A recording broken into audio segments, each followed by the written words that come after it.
नमस्कार. RRC नेटवर्कच्या ताज्या बातमीपत्रात आपले स्वागत. अशा आहेत आजच्या प्रमुख घडामोडी.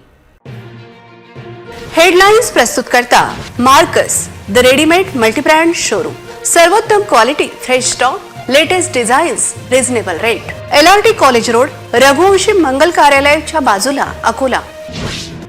महाविकास आघाडीच्या उमेदवारांनी आपसातच दंड थोपटल्याने संभ्रमाची स्थिती. जिल्हाधिकारी कार्यालयात व्हीव्हीपॅट प्रशिक्षण शिबिर, मास्टर ट्रेनरद्वारे देण्यात आले प्रशिक्षण. अकोला पंचायत समितीत आदर्श आचारसंहितेचे उल्लंघन, कारवाई करण्याची मागणी. शेगाव तालुक्यात रेशनचा तांदूळ पकडला, 1 आठवडा होऊनही कारवाई थंड बस्त्यात.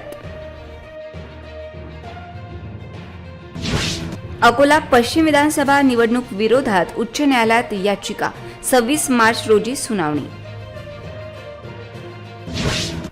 आता सविस्तर बातम्या. अकोला पश्चिम विधानसभा पोटनिवडणुकीसाठी महाविकास आघाडीतील काँग्रेस व उद्धव बाळासाहेब ठाकरे शिवसेना गटाच्या वतीने उमेदवार जाहीर करण्यात आल्याने महाविकास आघाडीने आपसातच दंड थोपटले की काय असा प्रश्न उपस्थित झाला आहे. या दोघांपैकी कोण आपली दावेदारी पक्की करतो याकडे सर्वांचे लक्ष लागले आहे. अकोला लोकसभा निवडणुकीसोबतच आमदार गोवर्धन शर्मा यांच्या निधनाने रिक्त झालेले अकोला पश्चिम मतदारसंघाची पोटनिवडणूक होऊ घातली आहे. या निवडणुकीसाठी भारतीय जनता पार्टीने अद्यापपर्यंत आपला उमेदवार जाहीर केला नाही. परंतु अकोला पश्चिम विधानसभा मतदारसंघ पोटनिवडणुकीसाठी काँग्रेसकडून साजिद खान पठाण यांनी उमेदवारी जाहीर केली आहे, तर शिवसेना उद्धव बाळासाहेब ठाकरे पक्षाच्या वतीने राजेश मिश्रा यांना उमेदवारी देण्यात आल्याची घोषणा एका पत्रकार परिषदेतून आमदार नितीन देशमुख यांनी केली. यावरून महाविकास आघाडीच्या घटक पक्षांनी एकमेकांविरुद्ध दंड थोपटली की काय असा प्रश्न या निमित्ताने उपस्थित झाला आहे. 28 मार्चपासून अकोला पश्चिम विधानसभा पोटनिवडणुकीसाठी उमेदवारी अर्ज दाखल करण्याची प्रक्रिया सुरू होणार आहे. त्यामुळे कोणत्या पक्षाकडून कोण उमेदवारी अर्ज दाखल करणार हे त्यावेळी स्पष्ट होऊ शकते. सध्या तरी अकोला पश्चिम विधानसभा पोटनिवडणुकीसाठी महाविकास आघाडीच्या घटक पक्षांमधील शिवसेना उद्धव बाळासाहेब ठाकरे व काँग्रेस पक्षाद्वारे आपापले उमेदवार जाहीर करण्यात आल्याने संभ्रमाची स्थिती निर्माण झाली आहे. विश्वसनीय सूत्रांनी दिलेल्या माहितीनुसार शिवसेना उद्धव बाळासाहेब गटाचे राजेश मिश्रा यांची उमेदवारी अधिकृत मानली जात नसल्याची चर्चा आहे, तर काँग्रेस पक्षाद्वारे साजिद खान पठाण यांचे नाव अधिकृतपणे जाहीर करण्यात आल्याचे सांगण्यात येत आहे. आगामी लोकसभा तसेच अकोला पश्चिम विधानसभा निवडणुकीकरिता अकोला जिल्हाधिकारी कार्यालय स्थित नियोजन भवन येथे झोनल अधिकारी तसेच सहाय्यक झोनल अधिकारी यांना मास्टर ट्रेनरद्वारे EVM तसेच व्हीव्हीपॅट मशीनचे प्रशिक्षण देण्यात आले. सदरचे प्रशिक्षण शिबिर जिल्हाधिकारी अजित कुंभार यांच्या मार्गदर्शनात पार पडले. निवडणूक आयोगाने लोकसभा सार्वत्रिक निवडणुकीचा कालावधी निश्चित केल्याने अकोला जिल्ह्यात आचारसंहिता लागू करण्यात आली आहे. लोकसभा आणि विधानसभा सदस्यांच्या निवडणुकीकरिता दिनांक 26 एप्रिल रोजी मतदान होणार असून 4 जून रोजी मतमोजणी पार पडणार आहे. त्या अनुषंगाने आज जिल्हाधिकारी कार्यालयामधील नियोजन भवन येथे EVM तसेच व्हीव्हीपॅट मशीनची माहिती देण्याकरिता एका महत्त्वपूर्ण कार्यशाळेचे आयोजन करण्यात आले होते. सुधारित कार्यशाळा ही जिल्हाधिकारी अजित कुंभार यांच्या मार्गदर्शनात पार पडली. यावेळी उपविभागीय अधिकारी शरद जावडे यांनी कार्यशाळेमध्ये उपस्थित अधिकाऱ्यांना निवडणूक प्रक्रिया कशा प्रकारे पार पाडावी याकरिता मार्गदर्शन केले. या पक्षात उपस्थित झोनल अधिकारी, सहाय्यक झोनल अधिकारी यांना EVM तसेच व्हीव्हीपॅट मशीनबाबत मास्टर ट्रेनर यांच्याकडून सखोल माहिती देण्यात आली. यावेळी अधिकारी तसेच कर्मचारी मोठ्या संख्येने उपस्थित होते. अकोला जिल्ह्यात आदर्श आचारसंहिता लागू करण्यात आली आहे. याकरिता अकोला शहरासह जिल्ह्यात राजकीय पक्षांचे होर्डिंग बॅनर काढण्याची मोहीम निवडणूक विभागामार्फत गतिमान करण्यात आली आहे. परंतु अकोला पंचायत समितीच्या आवारामध्ये भिंतीवर शासकीय जाहिरातीच्या माध्यमातून राजकीय पुढाऱ्यांचे फोटो पोस्टरवर झळकत असल्याने या ठिकाणी आचारसंहितेचे पालन होत नसल्याचे दिसून येत आहे. आगामी लोकसभा तसेच अकोला पश्चिम विधानसभा मतदारसंघाच्या निवडणुका लागल्या असून भारत निवडणूक आयोगाने अकोला जिल्ह्यात आचारसंहिता लागू केली आहे. या दरम्यान विविध राजकीय पक्षांचे होर्डिंग बॅनर हटवण्याचे काम नगरपालिका तसेच महानगरपालिकेने केले आहे. परंतु अकोला पंचायत समितीमध्ये सदर होर्डिंग बॅनर सर्रासपणे दिसून येत असून याकडे प्रशासनाचे दुर्लक्ष होत असल्याचा आरोप करण्यात येत आहे. अकोला पंचायत समितीमधील आवार भिंतीच्या आतमध्ये महाराष्ट्र राज्य इतर मागासवर्गीय वित्त आणि विकास महामंडळाच्या जाहिरातीकरिता पोस्टर लावण्यात आले आहेत. आचारसंहिता लागू झाल्यापासून आतापर्यंत सदर पोस्टर बॅनर काढले नसल्याने या ठिकाणी आचारसंहितेचे पालन योग्यरित्या होत नसल्याचे दिसून येत आहे. सदर प्रकाराकडे गांभीर्याने पाहत निवडणूक विभागाच्या वरिष्ठ अधिकाऱ्यांनी कारवाई करावी अशी मागणी होत आहे. अवैधरित्या शासकीय वितरण प्रणालीचे 543 पोती तांदूळ विक्रीसाठी काळ्या बाजारात नेत असताना एक ट्रक बुलढाणा पोलिसांनी पकडला. पोलिसांच्या या कारवाईत 28,86,650 रुपयांचा मुद्देमाल जप्त करण्यात आला.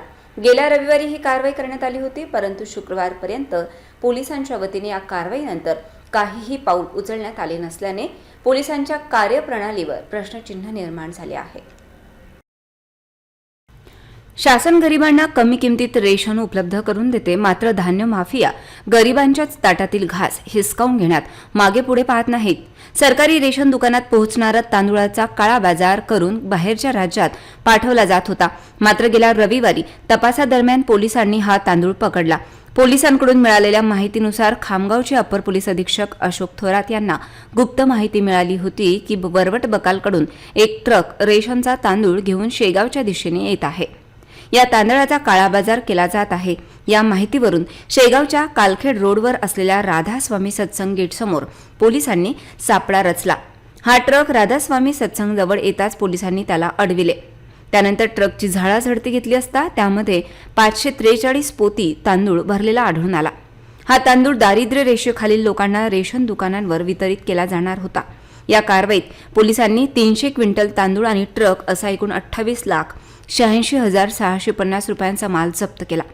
गेल्या रविवारी ट्रक पकडण्याची कारवाई करण्यात आली, मात्र शुक्रवारपर्यंत पोलिसांकडून कोणतीही कारवाई करण्यात आली नसल्याने काल दिवसभर सोशल मीडियावर रेशनचा हा तांदूळ कोणाचा या संदर्भात विविध चर्चा सुरू होत्या. या तांदळाच्या काळ्या बाजारात काही राजकीय लोकांचा सहभाग असल्याचीही चर्चा सुरू होती. दुसरीकडे धान्याच्या काळ्या बाजारासाठी प्रसिद्ध असलेल्या पप्पू नाम नानी माफियाने शेगाव ग्रामीण पोलीस स्टेशनला भेट दिल्याची विश्वसनीय माहिती मिळाली आहे. ही बाब लक्षात घेता शेगाव ग्रामीण पोलिसांच्या कार्यपद्धतीवर संशय व्यक्त केला जात आहे. अकोला पश्चिम विधानसभा मतदारसंघ केवळ 4 महिने एवढ्याच कालावधीसाठी नवीन आमदाराची निवड करण्याकरिता सरकारी तिजोरीतून मोठ्या प्रमाणात पैसे खर्च होणार असल्याने ही निवडणूक घेण्यात येऊ नये यासाठी उच्च न्यायालयाच्या नागपूर खंडपीठात दाखल याचिका मान्य करून यावर संबंधितांना नोटीस बजावण्याचे आदेश दिले आहेत. पुढील सुनावणी येत्या 26 मार्चला होणार असून यामुळे अकोला पश्चिम विधानसभा मतदारसंघाची पोटनिवडणूक कायद्याच्या कचाट्यात सापडून ही पोटनिवडणूक होणार की नाही असा महत्त्वपूर्ण प्रश्न उपस्थित झाला आहे. अकोला पश्चिम हायकोर्टात पुढील सुनावणी लोकसभेच्या निवडणुकीसोबतच अकोला पश्चिम विधानसभा मतदारसंघाच्या पोटनिवडणुकीची घोषणा निवडणूक आयोगाने केली आहे. मात्र राज्यातील विधानसभेच्या निवडणुकीला 1 वर्षापेक्षाही कमी कालावधी असताना जाहीर करण्यात आलेल्या पोटनिवडणुकीमुळे जनतेच्या पैशांचा केवळ अपव्यय होत असल्याने या पोटनिवडणुकीच्या विरोधात मुंबई उच्च न्यायालयाच्या नागपूर खंडपीठात याचिका दाखल करण्यात आली आहे. ही निवडणूक रद्द करण्याची मागणी याचिकाकर्ता दुबे यांनी केली. या याचिकेवर आज शुक्रवार दिनांक 22 मार्चला सुनावणी होऊन खंडपीठाने ही याचिका रीतसर सुनावणीसाठी दाखल केली. आता प्रतिवादींना जबाब दाखल करण्यास नोटीस बजावण्यात येऊन त्यावर 26 मार्चला सुनावणी होणार आहे. याचिकाकर्ता अनिल दुबे यांच्या वतीने नागपूर येथील खंडपीठात ही याचिका ॲडव्होकेट बी के गांधी यांचे पुत्र व विधिज्ञ ॲडव्होकेट जुगविजय गांधी यांनी दाखल करून आज त्यावर युक्तिवाद केला. अकोल्यात होणाऱ्या पश्चिमच्या पोटनिवडणुकीत काँग्रेसने आपला उमेदवार जाहीर केला आहे. काँग्रेसचे साजिद खान पठाण यांना उमेदवारी देण्यात आली आहे. अकोला रेल्वे स्थानकावर आगमन होताच कार्यकर्त्यांनी त्यांचं जोरदार स्वागत केलं. भाजपचे आमदार गोवर्धन शर्मा यांचे निधन झाल्याने अकोला पश्चिम विधानसभा मतदारसंघाची जागा रिक्त होती. अकोला पश्चिम पोटनिवडणूक रंगतदार व्हायला सुरुवात झाली असून सर्वात आधी काँग्रेसने आपला उमेदवार जाहीर केला आहे. दरम्यान या जागेवर उद्धव बाळासाहेब ठाकरे गटाचे प्रयत्न सुरू होते. उद्धव बाळासाहेब ठाकरे गटाचे उमेदवार म्हणून आमदार नितीन देशमुख यांनी पत्रकार परिषद घेत राजेश मिश्रा यांचं नावही जाहीर केलं. पण काल पठाण यांचं नाव समोर आल्याने मतदारांमध्ये संभ्रम निर्माण झाला आहे. शिवसेना उद्धव बाळासाहेब गटाने उमेदवार जाहीर केला याची कल्पनाही पठाण यांना नाही. ही अफवा असू शकते, यावर लक्ष देऊ नये असा सल्ला पठाण यांनी दिला. दरम्यान काही महिन्याआधी साजिद खान पठाण यांच्या विरोधात गुन्हे दाखल झाले होते. मात्र यात मला फसवलं गेलं होतं असं स्पष्ट मत त्यांनी व्यक्त केलं आहे. पण यावेळी भरघोस मताने निवडून येईल असा विश्वास त्यांनी व्यक्त केलाय. 2019 में मैं चुनाव लड़ा, जो 70-71 हज़ार वोट मुझे मिले. मैं सबसे पहले तो मेरे वोटरों का शुक्रिया अदा करता हूं कि उन्होंने इतनी ताकत के साथ में मुझे वोटों की संख्या भर के दी. इसलिए पार्टी ने मेरे साथ में फिर एक बार विचार किया उन्हीं वोटों को देखते हुए. और मैं आपके चैनल के माध्यम से पूरी महाविकास आघाड़ी का, खासकर से कांग्रेस पार्टी के सभी नेताओं का, प्रदेश से लेकर तो केंद्र तक जितने मेरे नेता, मैं सबका शुक्रिया अदा करता हूं. उन्होंने मुझे वापस एक बार जनता में खड़े रहने का मौका दिया. शिवसेना उभाटा गटाने काल त्यांचा उमेदवार जाहीर केला आहे. हां, काय प्रतिक्रिया तुमची की त्यांनी उभा केला, काल जाहीर केलं आणि आज तुमची उमेदवारी जाहीर झाली. तुमची महाविकास आघाडी एकाच तुमच्या आघाडीमधला आहे, पण शिवसेनेचा वेगळा उमेदवार आहे, तुमचा वेगळा उमेदवार. नेमकं उमेदवार कोण? देखो, सबसे पहले तो ये बात तो मुझे आपके माध्यम से पता चली कि हाँ, शिवसेना के किसी स्वीकृत सदस्य ने वहाँ फॉर्म भरा है. अभी फॉर्म भरने की 28 तारीख है. बहुत कुछ पेच आएंगे, इसलिए अफवाहों पे आप ध्यान न दीजिए, मेरा ऐसा आपसे कहना है. तुमचं त्यात काही दंगलीतही तुमचं नाव आलं होतं. काय सांगाल, त्याचा काय परिणाम होईल का? नहीं, परिणाम नहीं है. लोगों को मालूम है कि मेरे को उसमें फंसाया गया था, जानबूझ के नाम डाला गया था. मैं इस शहर में पैदा हुआ, इस शहर में छोटे से बड़ा हुआ. ख़ास तौर से यहाँ का अकोला शहर का क्षेत्रफल इतना छोटा है कि हम सुबह से लेकर शाम तक एक आदमी को ढूंढना चाहे तो रोज़ उसके मुंह पे मुंह गिरता है. इसलिए मेरे शहर का हिंदू मुझे जानता है कि साहिद पठान किस स्वभाव का है. मैं 20 साल से सक्रिय राजकारण के अंदर हूँ. मैं कभी जातिवाद की बात नहीं किया हूँ, मैंने सभी की बात करा हूँ. और मुझे यकीन है कि इस शहर का हिंदू पिछले टाइम 2019 में भी मेरे साथ में था और आज 2024 के चुनाव में मेरे साथ में है. और ज़रूर मेरी विजय होंगी. मैं 2100-2200 से पीछे चूक गया था, ये बारी में कम से कम 21,000 की लीड से मैं चुनकर आऊँगा, ऐसा मेरा विश्वास है. अकोला जिल्हा आरोग्य विभागाअंतर्गत जिल्हा स्तरावर राज्यातील 19 जिल्ह्यातील आरोग्य संस्थांना 2022-23 या वर्षासाठी कायाकल्प पुरस्कार जाहीर करण्यात आला आहे. यामध्ये अकोला जिल्हा महिला रुग्णालय लेडी हार्डिंग राज्यात दुसरे आले असून त्याला 20 लाख रुपये पुरस्कार जाहीर करण्यात आला आहे. कायाकल्प पुरस्कारात राज्यात अकोला जिल्हा स्त्री रुग्णालयाचा दुसरा क्रमांक आला आहे. यापूर्वी जिल्हा स्त्री रुग्णालयाला 3 लाख रुपयांचे प्रोत्साहनपर पुरस्कार प्राप्त झाले होते. रुग्णालयाने आरोग्य विषयक सुविधेबरोबर प्रभावी अंमलबजावणी करून आरोग्य विभागाच्या कायाकल्प पुरस्काराच्या मूल्यांकनात बाजी मारून पुरस्कार पटकावला आहे. सार्वजनिक आरोग्य संस्थांमध्ये स्वच्छ आणि आरोग्यदायी वातावरण निर्माण करून नागरिकांना चांगल्या आरोग्य सुविधा पुरवणाऱ्या आरोग्य संस्थांना शासनातर्फे कायाकल्प पुरस्काराने सन्मानित करण्यात येते. जिल्हा महिला रुग्णालय विविध नाविन्यपूर्ण उपक्रम रुग्णालयात राबवून अकोला जिल्हा स्त्री रुग्णालय दुसऱ्या क्रमांकाचे मानकरी ठरले. लोकसभा निवडणूक लागल्याने आचारसंहिता लागून सुद्धा अकोट येथील दुय्यम निबंधक यांच्या दालनात मात्र आचारसंहितेचा भंग करणारे पोस्टर्स अजूनही कायम ठेवण्यात आले असल्याचा प्रकार 20 मार्च रोजी समोर आला आहे. त्यामुळे या सार्वजनिक ठिकाणी आलेल्या नागरिकांनी फलक वाचून बघून आश्चर्य व्यक्त केले आहे. अकोट दुय्यम निबंधक शासकीय कार्यालयात अजून शासकीय जाहिरातीचे पोस्टर दिसत असतील तर आचारसंहितेची अंमलबजावणीवर गंभीर प्रश्न निर्माण होत आहेत.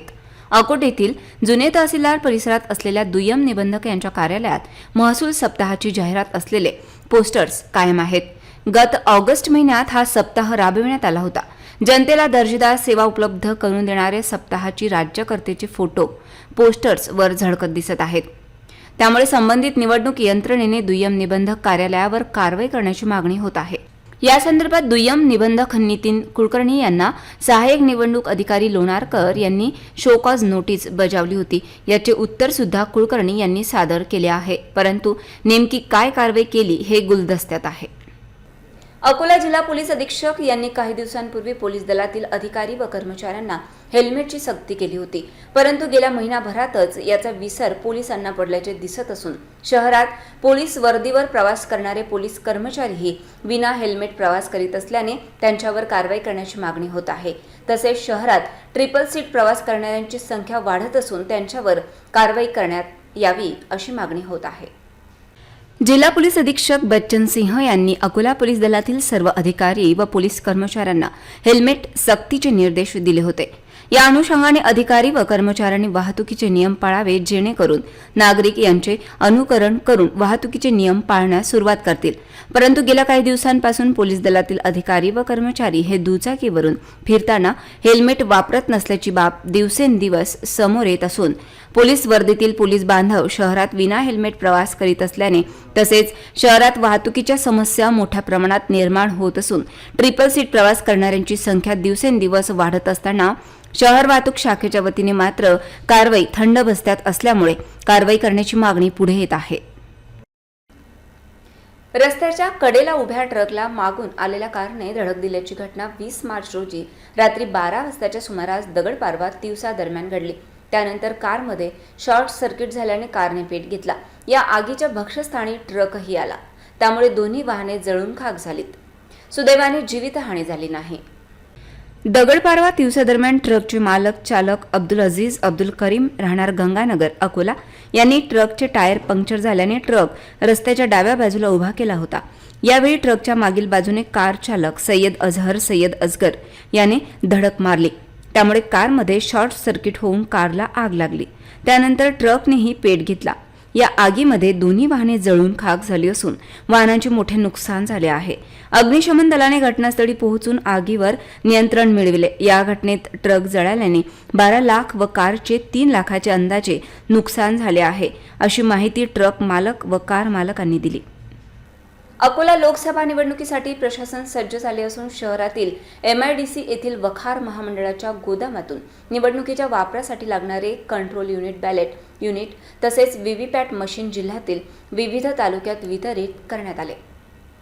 आगामी लोकसभा निवडणुकीच्या पार्श्वभूमीवर आज अकोला शहरातील MIDC येथील वखार महामंडळाच्या गोदाम येथून निवडणुकीच्या वापरासाठी असलेल्या कंट्रोल युनिट, बॅलेट युनिट तसेच व्हीव्हीपॅट मशीन लोकसभा मतदारसंघाच्या विविध तालुक्यात वितरित करण्यात आले.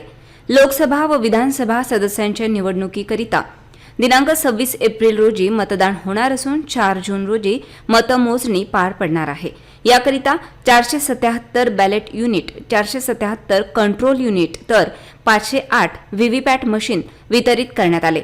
मतदान करण्याकरिता वापरात असलेल्या विविध मशीन अकोला 31 पूर्व, अकोला 30 पश्चिम, बाळापूर, मूर्तिजापूर, अकोट या ठिकाणी चोख पोलीस बंदोबस्तामध्ये पाठवण्यात आल्या. येणाऱ्या काळात लोकसभा निवडणूककरिता जिल्हा प्रशासन सज्ज झाले असून निवडणुकीची संपूर्ण तयारी करण्यात येत आहे. पुन्हा एक नजर टाकूया आजच्या प्रमुख घडामोडींवर. हेडलाइन्स प्रस्तुत करता Marcus the readymade multibrand showroom. सर्वोत्तम quality, fresh stock, latest designs, reasonable rate. LRT college road, Raghuvanshi Mangal कार्यालयाच्या बाजूला, अकोला. महाविकास आघाडीच्या उमेदवारांनी आपसातच दंड थोपटल्याने संभ्रमाची स्थिती. जिल्हाधिकारी कार्यालयात व्हीव्हीपॅट प्रशिक्षण शिबिर, मास्टर ट्रेनरद्वारे देण्यात आले प्रशिक्षण. अकोला पंचायत समितीत आदर्श आचारसंहितेचे उल्लंघन, कारवाई करण्याची मागणी. शेगाव तालुक्यात रेशनचा तांदूळ पकडला, 1 आठवडा होऊनही कारवाई थंड बस्त्यात. अकोला पश्चिम विधानसभा निवडणूक विरोधात उच्च न्यायालयात याचिका, 26 मार्च रोजी सुनावणी. बातम्यांसाठी तुम्ही पाहत रहा RRC न्यूज. यूट्यूब चॅनलवर तुम्ही पण लाईक आणि सबस्क्राईब करा. RRC डिजिटल अकोला हे यूट्यूब चॅनल.